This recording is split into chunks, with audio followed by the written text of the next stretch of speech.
prey. The uncertainty of rain isn't threatening their future here.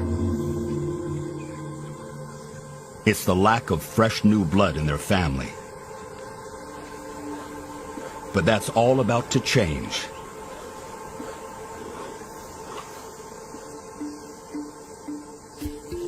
With the birth of 2 new desert kings.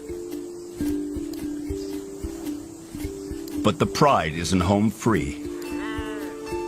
The cubs' chances of survival are slim.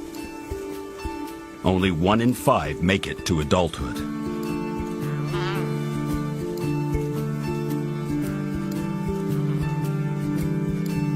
They need their father's strength and protection.